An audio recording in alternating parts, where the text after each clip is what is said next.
From script to screen, every film is brought to life by visionary creatives and executives, all sharing one mission: to captivate the audience. Hosted by award-winning movie strategist Kevin Goetz, our podcast, Don't Kill the Messenger, offers a filmmaking masterclass through intimate conversations with Hollywood's most influential voices. And now, your host, Kevin Goetz. Some people write about Hollywood from the outside. My guests today lived it from the inside. Matthew Specktor began his career as a studio executive at Tribeca, Jersey Films, MGM, and Fox 2000, before turning that experience into acclaimed books like Always Crashing in the Same Car and American Dream Machine. His writing reveals the art, ambition, and contradictions of Los Angeles, the very intersection of creativity and commerce that we explore on this show. And we're also honored to be joined by his father, Fred Specktor, one of Hollywood's most respected agents and a legendary figure at CAA, who's guided generations of top filmmakers and actors. Matthew and Fred, welcome to my show. Thank you very much. Thanks very much. Thanks for having us. I'm so glad you're here. We've tried to do this for quite a while, and finally it came to fruition. Matthew, this new book is incredible. It's called The Golden Hour, a story of family and power in Hollywood. You really capture the underbelly, man, of this city, of a time that I grew up, you and I are of a similar age. Yeah.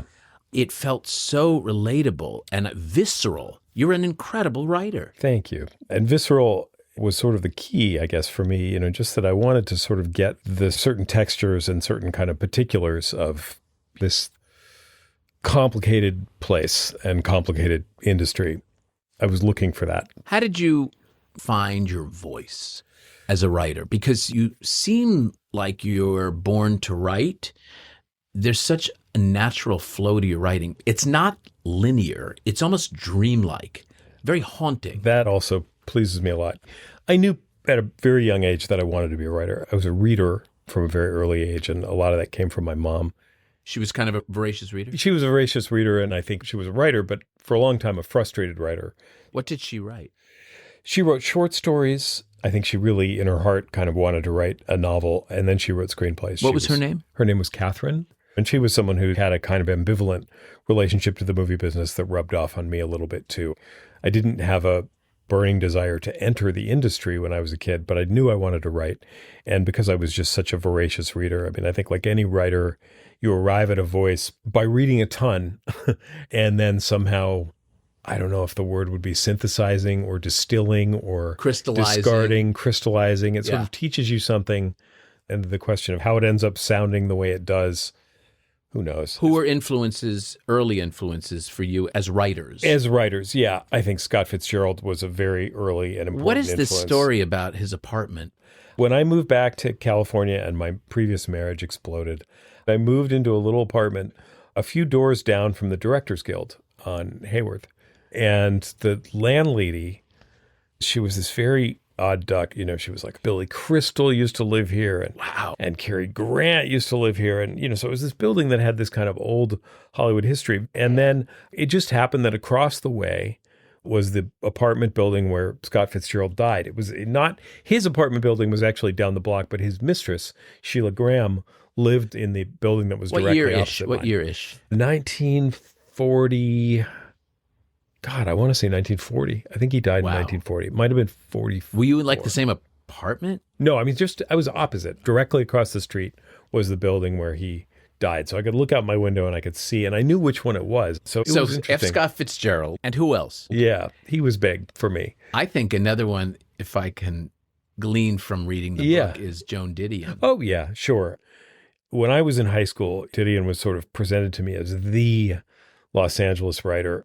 And I was very resistant to her. And I think in a lot of ways, there's stuff in the various books that feels kind of pointedly anti-Didion, which I don't want to say that too loud because Griffin is a friend. And, by the way, Griffin loved your book. I read a review of his about your book. His book is wonderful. Are you guys buddies? We're friends, yeah. I think he's such a wonderful writer, wonderful person, wonderful actor, wonderful filmmaker. And again, a singular voice like yours. Yeah. Fred, I've got to ask you, you proud? Yes. I mean, Yes. What was he like as a kid? Well, he liked sports, But I wasn't good at sports. No, I wouldn't have said that, but I didn't want to insult you. Did you go to any of the games? I went to all of them and apologized for it later on, saying that my business took me away from it. But Matthew told me I was crazy. I came to all the games. Can I tell you something that's so interesting? If the opposite is usually true, where the father says, I went to all the games, and the kid says, no, you weren't. Yeah. And let me tell you something, the kid's always right, because the kid remembers. So the fact that you tell your dad that he was there is like, whew. Yeah. Because it's a lot for people who have children who weren't able to, because of their careers or whatever, not participated in that, and then they regret it later. Yeah. So that's great. But you guys didn't have the rosiest of relationships growing up. My father and I had a deep love for each other, but it took a while for him to sort of understand me. Did you have a similar kind of relationship? I think my relationship with him has been pretty strong since my early 20s. I think that the teenage years were a little choppy.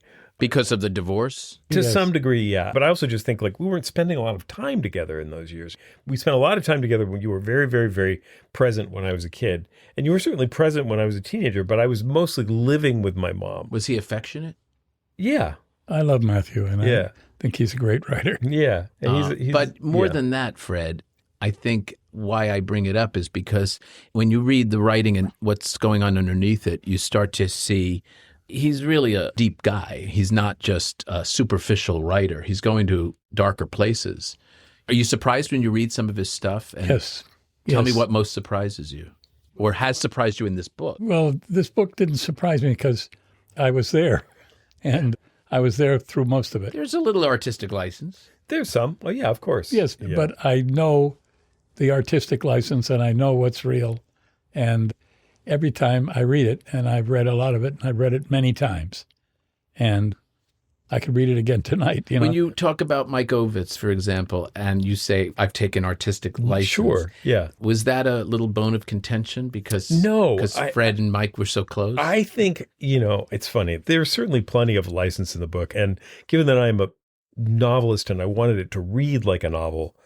Well, that's what's so genius about it, too. You all have to read this book because it is that very fine line between fiction and nonfiction. Yeah. And that's really hard to do. It was really hard to do. And it's sent me back to feeling like I will never write this type of nonfiction again. You know what? My book came out this week. Yeah. It's like giving birth. I imagine. I'm sorry. Apologies to every woman out there. But I say that only in hearing what my women friends say. Once they give birth, they say never again. And then they're pregnant 2 years later or something. Yeah. They're going through it again. And I feel like that happened with my first book. I said, I don't think I could do this again. But I had a 2-book deal. Yeah. I said, I've got to write one. And I did, and it took it out of me. I'm ready to just crash right now. It definitely is a grind. But I might do it again. Who knows? But in this case, the very specific thing of feeling like, I needed to be faithful to the historical record. I needed the things that I was describing to have happened. And I also needed to find the ways that I could somehow kind of inhabit these scenes and make them. I called Matthew and said, did this really happen? He knew better than you did in terms of remembering. And did what he asked happen? Yes. There's a scene in the book with you and Bob De Niro and Mike Ovitz. Afterwards, you said, it was exactly like that, but that meeting didn't happen at Matsuhisa. It happened in the office.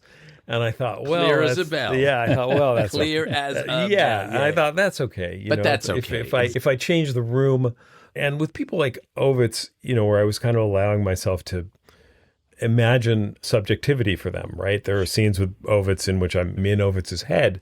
I haven't seen Mike Ovitz since I was a teenager or in my early 20s. But it almost doesn't matter because it's your perception of hearing the story and then giving it back to us. Like that's from your perspective. That's kind of what gives you the ability to do that. And a lot of it is a certain amount of psychology. I think I read for every person that gets represented in the book, whether it's Ovitz or James Baldwin or whatever, it's like I read every... Did you really have a college course with James Baldwin? I did. Of course I did.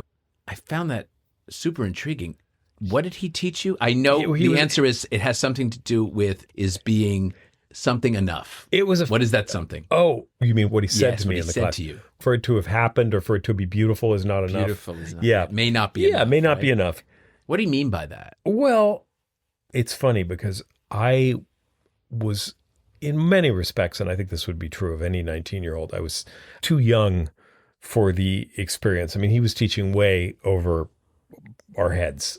Where was that? He was teaching at Mount Holyoke College, and I was a student at Hampshire, and we were chosen by lottery because there were so many people who wanted to take his class. They took 3 from each of the 5 colleges, right? So 3 from Holyoke, 3 from Smith. So I get tossed into this room, and I knew who he was. I had read Giovanni's Room, but I didn't really know. At 19, I was just some white kid from LA. I didn't really have the same understanding of the civil rights struggle, all of those things. Yeah. And then I walk into a room and he's kind of like, he's not teaching short stories by contemporary people. He was making us read Henry James. And I was just like, what are you talking about, man? But he was so lovely and so generous. And he was an enormously kind and gentle man and very firm, and certainly could be in the classroom too. But for me, it was a lesson in, writing isn't this kind of glamorous thing. Because I'd grown up here, and it's like in 1983, writers didn't have to go to offices. I had known screenwriters growing up, so it was like they can do lots and lots of drugs and still get their work done. They have nice cars, all these things that turn out to be not remotely true for actual writers. And I think he, even at that age, for me, was sort of someone who illustrated like, this is a serious job, and it has a kind of moral or ethical dimension to do it. It's incredible to have that kind of tutor or mentor, just even for a semester. Yeah, it was to be in that orbit. It was incredible. What was it like growing up as Fred Specktor's son? That had to have a little bit of an effect on you. Well, it had a positive effect because he was a good father. Didn't a young David Lynch come up to you? Yes. And say to you something like, Are you going to be an agent like your father? And I said, I don't know. I'm surprised you didn't say, no, I'm going to be a writer. Well, I was maybe 12 or 13. I went to work in the mailroom at CAA one summer, in the summer of 1981, I think it was. And I remember thinking for a moment, like, this could be fun, because it was fun. And then realizing... Made some friends, right? Yeah, I made some friends. And then I realized, like, this isn't really who I am. But the encounter with Lynch, which was... Before he was David Lynch. Yeah. I mean, he had directed Eraserhead, but I hadn't yet seen Eraserhead. It would be a couple of years before I did that. But you knew who he was, and you told me. So Fred, what can I say, man? You have had one of the most respected careers. I hate to lean on the fact that people say you're the oldest living agent in the business. It's true. But I revere age. I hire age. I want to be inspired and taught by people who've lived life and have experience. Do you find your energy level at this stage? You seem as though you were when I met you years and years ago. I don't see any change. Well, I love my job. I really do.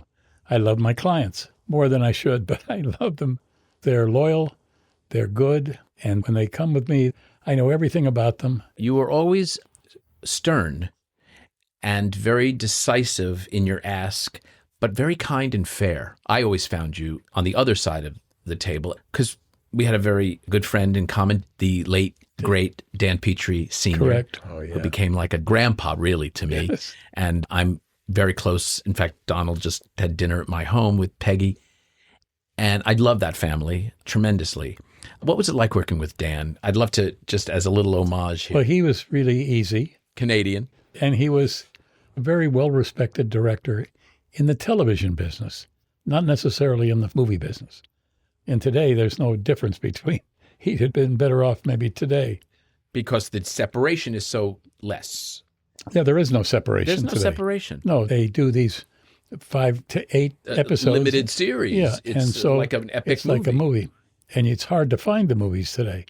You have to either see a preview of one or look at one sheet of one because you don't know where they are. I read something that you said about the business shrinking, and yet the business has expanded in so many ways. As an agent, how is it shrinking?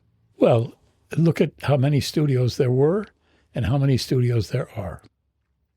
And they make less films. But you have the streamers making up for it. Yes, that's true. Yesterday, the funniest thing happened to me. Tell us. I had a guy call me about a script that a client of mine had written 8 or 10 years ago and said, we want to do this draft, and there are people involved that really want to do it. In fact, there are very important stars that want to do it. And we'd like to have him do probably a rewrite of it. And if I told you who the people were, you'd say, it's amazing. That draft, I remember people saying, God, he didn't listen to you at all. In other words, he didn't write what he should have written. And Suddenly it was genius? Yeah. And we moved on, the time. And I was just so surprised that people would dig up an old script and suddenly find life there.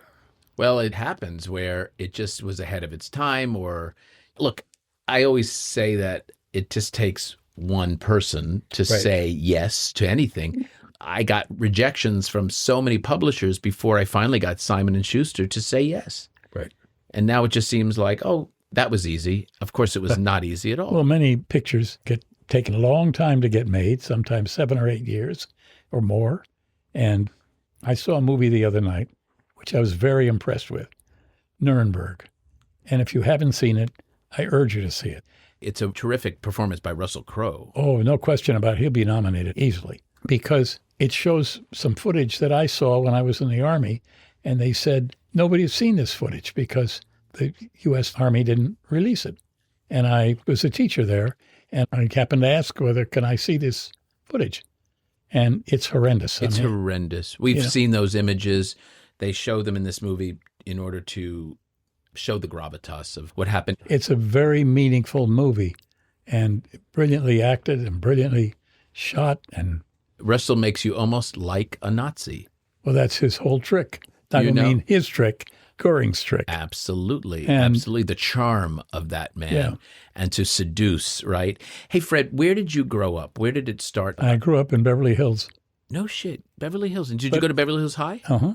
I grew up on the poor side of Beverly Hills. Where's the poor side of Beverly Hills? Well, this was during the war, and the poor side was south of Wilshire Boulevard. Right, which now is you cannot afford as well because they've become. My dad paid $21,500 for our house, which was a block north of Olympic. You didn't have aspirations to be in the film business. No. In fact, I went next door to my friend's father's house, and I wanted to be a cameraman on films. You'd have a job he said, all the time. First thing he said to me was, you can't get in unless you're part of the family. Ah. So it's not a good way to do business. But you went into the Army. Yeah. Where did you serve? Fort Ord. Did you go overseas? My dad was a Marine in the Korean War. Well, this was after the Korean War. Mm-hmm. I'd missed all the wars. Think how lucky I am. I understand. I'm just doing the math right now. How did you get into what you got into? How did that happen? An accident. Well, there's no accidents. It was an accident. Trust me, because I didn't know what it was. Mail boy, I didn't even know what that was. So you went into a mailroom? Yeah, at MCA.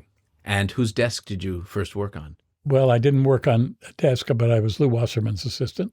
Oh, damn. Yeah. Hold on. Lew Wasserman's assistant, the godfather of Hollywood. He was the most powerful man in the industry. We don't have a Lew Wasserman anymore. No, we do not. Do you think we need one? Yes. Often we do, don't we? Yeah. To solve that SAG-AFTRA strike, to solve the Writers Guild strike. He's the kind of guy that would say, I'm going to give $10,000 to the Jewish welfare. And he would say, that's not enough. Let me tell you what else he did. I'm telling our listeners, you know this. The Motion Picture and Television Fund. Lew Wasserman was responsible for having every employee from every studio donate a portion of their paycheck. 1%. 1%. Right. To the Motion Picture and Television Fund, which was the right thing to do. And it can't happen today for whatever reason. And I'm trying. Sherry Lansing and I were trying to. Jim G and I were trying to. Jim, actually, when he was at Paramount, had the fund set up stations with recruiters from the MPTF. And it just was a bust. So that wouldn't happen with Lew Wasserman. He would make it happen because it was the right thing to do, taking care of our own. So you must have learned a ton from him. I learned a lot. You miss him? Yeah, of course. I liked him very much. I mean, it scared me to death, to tell you the truth, when I was working for him. I'll tell you a funny story. We were listening to baseball games because he liked to listen to. I was driving the car and Ted Williams had a home run. This was in the later years of his life. And I said, oh, that's great for an old man. And he said to me, whoops, what did you say? Did you know my age? And he was 41 years old. Oh, no. Well, I was 19, you know. I got to just process that. Yeah, 41. When you're 19 or 20 or 21, what do you know? And I realized, and I started to say, well, I didn't mean you. And he said, it's okay. It's the business. This is a young man's business, and it's about you, your age. Yeah. And I'm driving his car. What am I? I'm his chauffeur.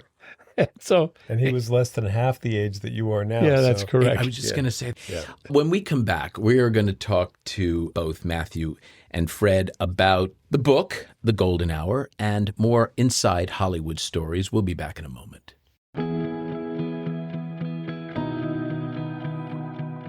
Listeners, the Motion Picture and Television Fund is a nonprofit charitable organization that supports working and retired members of the entertainment community. This wonderfully run organization offers assistance for living and aging with dignity and purpose in the areas of health and social services, including temporary financial assistance, case management, and residential living, and has been a crucial lifeline to thousands during and beyond critical times that our industry continues to experience. To learn more, visit mptf.com. Please join me in helping others in our industry during times of need. There are so many ways to offer support and get involved. Thank you. Here's a quote from the book, Fame is a Prison, that it traps you inside other people's perceptions until you can't help believing in them yourself, until your own lonely effort to be a human being, to be nobody, is extinguished. Ooh. Ooh. Yeah. That's from the Baldwin section, right? Yeah, chapter 6. Yeah.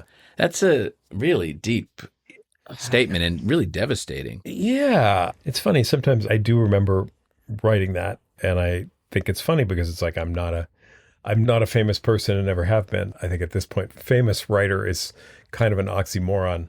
But I wasn't really interested in writing a normal Hollywood book. Oh, it is not normal. These are my amusing stories of famous people. I was interested in not just writing about my dad, although certainly that was a prime motivator.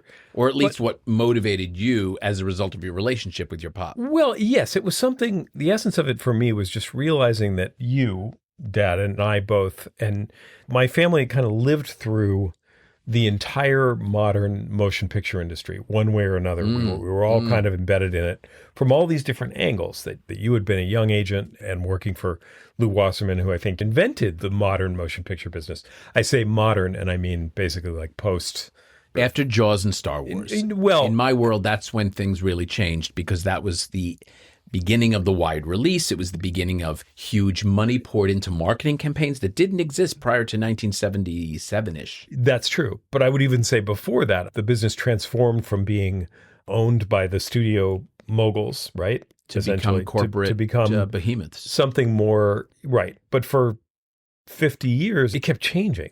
It was sort of like the studios were powerful, then MCA was all powerful, and then for a brief moment in the late 60s, the talent became very powerful. With the beginning of United Artists. Yes, and the kind of Easy Rider moment where it was sort of like, oh, maybe we should kind of let the artists make these kind of crazy There's that wonderful movies. Book, movies from 1969. The Mark Harris book, Mark The Harris. Pictures That Are Revolution. It's a marvelous book. Yeah, that's a great book. I have to meet Mark Harris. I haven't met him. He's wonderful. I'd like to meet him. That was a great book, and I thought it was so great to hear about, was it Dr. Dolittle? Dr. Dolittle. Comparing it to like In the Heat of the Night. Yeah. And like the same year, Neil and I, my husband and I, were at a dinner party a couple months ago, and some guy who's, I think he was an octogenarian, he was certainly maybe approaching 90, and he said, well, the quality of movies now. And I said, excuse me, that I don't buy that. I said, there's some wonderful pictures, so many international pictures, but you're not seeing them because there's so much noise out there. Yeah. And he said, well, like when the year of The Godfather. So Neil went into his Google and he looked into what was that year. And you had wonderful movies that year.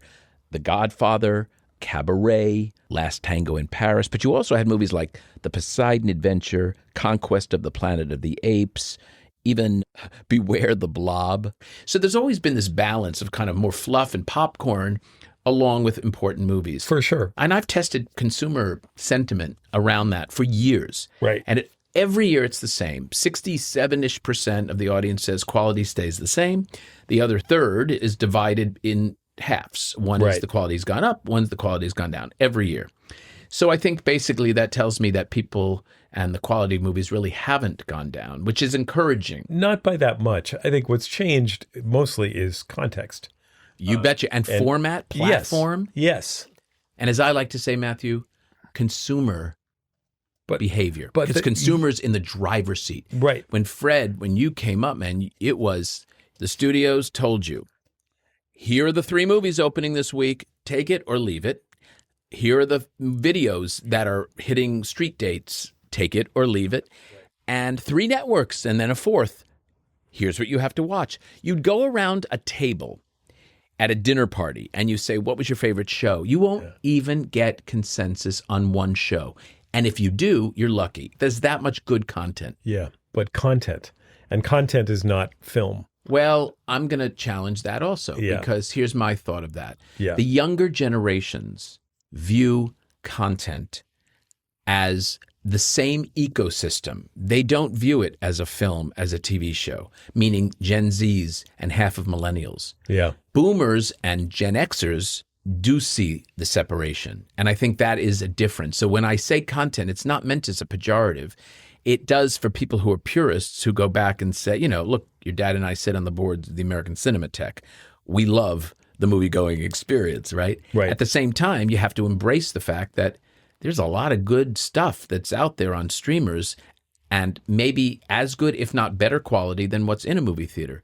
I suppose that's true. I think movies used to come out and they'd stay for a long time, right? Months, sometimes even longer than that. So people could see them, they could return to them. And the idea too that, you didn't have to plan to go to the movies. You'd just go. And sometimes you just be like, you want to go to the movies? Yeah. What are we going to see? I don't know. We'll see what's playing when we get there. And it was Lew Wasserman really in the late 70s who saw Jaws. They were at a screening in Texas. And Fred, I don't know if you remember this story or not. It was a blinding rainstorm. And they saw through the windshield wipers a line outside of the theater in the rain. I know this story. Of an entire audience waiting to go see this movie. They see the movie. The movie scores extraordinarily well.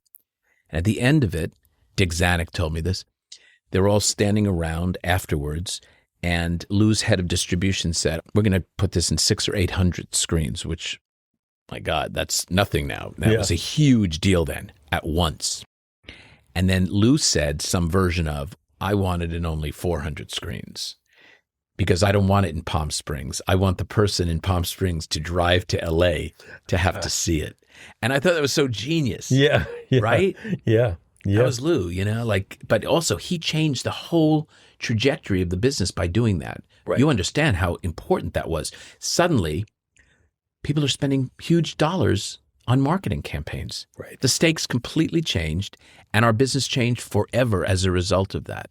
To your point, it was not really about nurturing something for up to a year, by the way. Yeah. This was now, you were going to go in, you were going to go big, and the tentpole was born. Right. But you also experienced it in a room with other people. And now, I mean, obviously you still do with some movies, but when we were talking about audience behavior, people don't go as often as they used to. Are you hopeful about the business? Am I hopeful about the business or am I hopeful about the art form? Like, I'm hopeful about movies. I love you so much. Because here's what you said. Yeah. You said in your book, forms don't die. Yeah. Only people and civilizations are mortal. Yeah. Unpack that for us. What this book really is, to me, is a book about the end of American empire. And the movies are just sort of a very conspicuous lens for that and an articulation of that in all of its different kind of moods. The spur for the book was when I really started thinking about my dad going to work for Lew Wasserman and Wasserman's relationship to Ronald Reagan, and realizing that the entire late 20th American century was born in the building where my father worked. You bring up a point, Matthew. You say no more middle-class movies. Yeah. And no more middle-class people either, just riches and poors. Right. Oh, my Lord, is that prescient? Well, it certainly seemed prescient to me. That was another kind of important thing for me in writing the book, was just this moment that haunted me when I worked for Fox 2000 and I was at a corporate retreat. Mm-hmm. And Bill Mechanic, who I really like, and I mean, I don't really know him, but I thought he was a wonderful guy and a guy who, very, very approachable, very smart. And a good writer, by the way. Yes. Oh, yeah, sure. I don't know if you knew that. I Yeah. did not know that, but also someone who just, really knew what a good movie was. But at this retreat, he sort of gathered us all together and said, no more middle-class movies. He said, we can make films like Titanic, where the budget is over $100 million. And this was before Titanic had been released. And it had not yet come out. And the thing that I think is hard to remember is that the word of mouth on Titanic before it came out was that it was going to be a big bomb. That seemed to be the sort of conventional wisdom on the street. Obviously, I think Mechanic and the people at Fox knew otherwise. But, I remember being I was like, really? You think we should double down on bets like that? And he said, we can do that. And we can make movies for under 10, like The Full Monty from Searchlight, which had been a big hit. Can't do that anymore. Do you remember every year Searchlight would have some hit that would make a lot of money? Yeah. I don't know, The Full Monty made like 250 million plus worldwide. It made a ton. But They always had one. And then suddenly it was the world of the haves and have-nots. Right.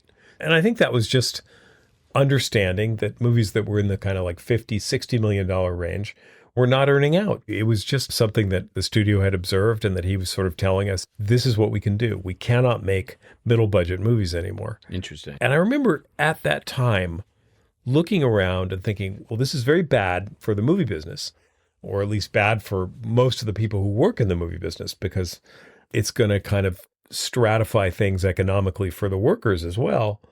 But I also noticed at the time that I thought, well, this is happening in other areas. You mentioned baseball earlier. I was a big Dodger fan. The Fox at that time owned the Dodgers. And I remember just sort of thinking that suddenly there were guys who were very highly paid and guys who were making league minimum. And there was a kind of middle space was starting to get a little squeezed. Now.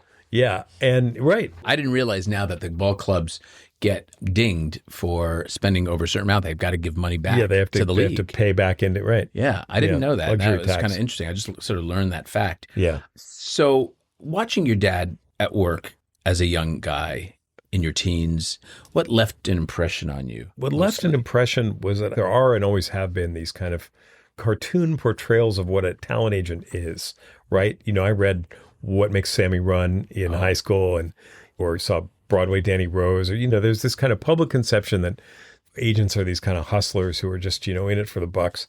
And I think what I observed with my dad was that just really wasn't the case, that he was very concerned with, did he think that the movie in question was good? And did he think that the deal that he was making was fair? And I think that is a good thing. Fred, aside from Lew, who else were influences for you as a young guy coming up in the business? Phil Kellogg was a guy at William Morris that was the head of the motion picture department, and he was a very smart guy. Did you prefer literary, or meaning writers and directors, or did you prefer I work with writers talent? and I work with all the talent. I don't want to limit it to. Would you say, anyone. Can you give me a name of somebody who you're most proud to have seen blossom like they did? Well, there's a writer I represent that's incredible. His name is Jez Butterworth, and Wow. Signed him when he was, I basically had only seen his plays. And he's a guy that I thought was a star, and he is. I'm going to just throw out some names because I've been watching them as flash before us.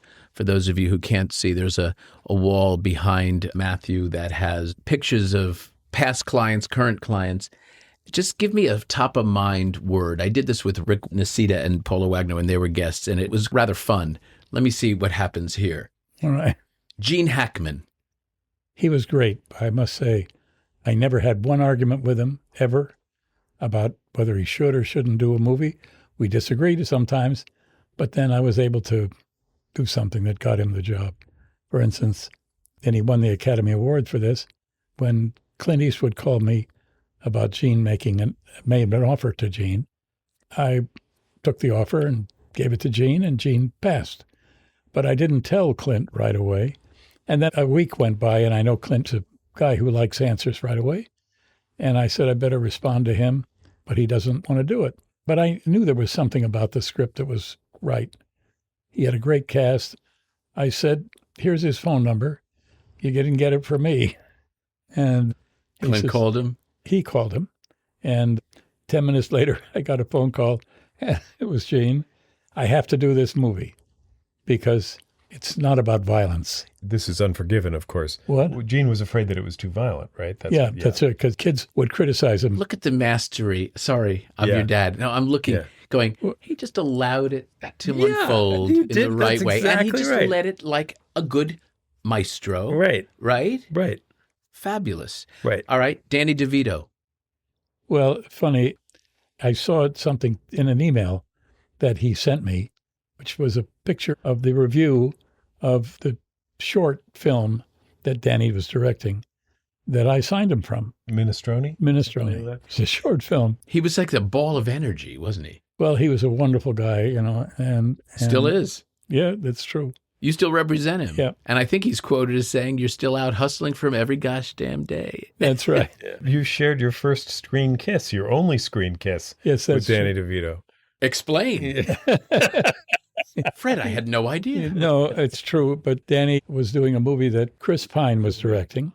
Yeah. And if you remember it and saw it, because very few people did. What was it called? Pool Man. But, I think Chris Pine is a good artist. And it's all right when an actor gets an idea about doing a movie because he sees something other people don't. Let me ask you about Morgan Freeman. He's great. He's a wonderful guy. He just came out recently. I think I read that. Copying his voice. And he's got one of the voice of God, as they say, a very iconic voice. And a lot of deep fakes have tried to take his voice. And he came out saying, when you do that, you are robbing me. You're stealing from me. And the lawyer hears from his lawyers. And then they shut it off. That's great. Helen Mirren. She's a remarkable woman. She's not like anybody thinks because she's a dame. So in America, she's a dame too. Exactly. Here. She's a broad. Yeah. In a good way. She's a magnificent actress. She really is. It must be such a privilege. When you hear these names that I just mentioned to you, there has to be a responsibility. Like, my God, they're entrusting you with these massive, dare I say, legendary careers. Yeah. How do you feel about that? Well, I love my clients, I can even understand why you get fired once in a while from actors or filmmakers, because they may not think you understand them and understand where they belong. And every artist wants to be thought about like Martin Scorsese is thought about, like Woody Allen was thought about, like a number of artists. And so if you have somebody who believes that, and I believe every one of my clients belongs at the top of the list. I know you do. I mean, I really feel that from you. And so it isn't any fun if you're representing people who have no talent. Have you had any regrets that there was someone you had the opportunity to represent, but they got away from you? I think I missed out on some people. I think because I didn't have the nerve to call them, because there's a shyness about me that I feel. And a self-deprecating quality you have. Yeah. I hadn't realized it so much. I'm not sure if I'm remembering this correctly, but didn't you even take classes in photography or something? Yeah, I did. How do I remember that? It's so I don't know either, but... From Dan Petrie, I think. Yeah, I did, and I loved it, I always wanted to be... Oh my gosh, that goes back to your love of wanting to be a cameraman. I wanted to be a DP in my early days. I wanted to go to work as a cameraman. I want to sort of bring this to a close by asking you both just a couple of questions about where you think the future is going. And are you hopeful about the future? I kind of got into this, but I didn't really probe it. But Matthew, where do you think this business is headed? And does that excite you or frighten you? Hope you're not here. Is there an all of the above answer? Look, I am by definition hopeful about the art itself, the form, and that kind of goes across the board, whether it's literature or film. It's like, I know and I meet so many young people and agenting too. I gave a talk at Chapman College a couple years ago. And I remember meeting this guy and just being like, oh, this is the sort of person that like an artist needs to be represented by, is this guy. So it's impossible to not be optimistic about the actual thing, movies. As far as the kind of American motion picture industry and the streaming economy, I'm not so optimistic about that. But I don't think of the threat as existential. You know, people go on and on about AI. Well, that is a whole nother topic. Clearly, we haven't even scratched the surface of where that's going to take us. You do say dream is stronger than reality. And fear, like love, is stronger even than death. So clearly, a sweeping articulation of the book's core worldview. Hollywood thrives on this truth, doesn't it? Yeah. And so do the characters. And so do lots of people outside Hollywood these days, unfortunately. But it would be nice if some respect for truths and facts were to persist. Absolutely. Fred, what about for you? You hopeful about the future? Reasonably so, but I think the difference today is they make very few movies. Studios do. Helen Mirren did a streamer this year or 2 years ago. Yeah, 1923. Yeah, that's correct. And she had a good time on it. But it's short. It's only 10 episodes or 8 episodes, and you get some thrill out of it. My personal belief is I still like to go to movies with Nancy, my wife, and I saw one last week that moved me, as I said to you before. I went to the theater to see it. Good for you. Fred, I hope you're around for as many years as you still want to do this, because we need you, man. We love you. And by the way, say hi to Nancy for me. I will. And thank you for your contributions to this business in the most sincere and earnest Thank you very way. much. You've really been a role model for so many of us in both your talent, but in your extraordinary character. And so I applaud you. Matthew, your book, The Golden Hour, A Story of Family and Power in Hollywood, needs to be read by everyone. It's a wonderful expose on Hollywood, but also a very personal story. And I was really moved by it. So thank you so much. And both of you, thanks for joining me today. Thank you very so much. Really appreciate it. Pleasure was ours. To our listeners, I hope you enjoyed this conversation. For more insights into filmmaking, audience testing, and the business of Hollywood, I invite you to check out my books, Audienceology and How to Score in Hollywood, at Amazon or through my website at kevingetz360.com. You can also follow me on my social media. Next time on Don't Kill the Messenger, I'll welcome the multifaceted producer and veteran network chief, Gail Berman. Until then, I'm Kevin Goetz, and to you, our listeners, I appreciate you being part of the movie-making process. Your opinions matter.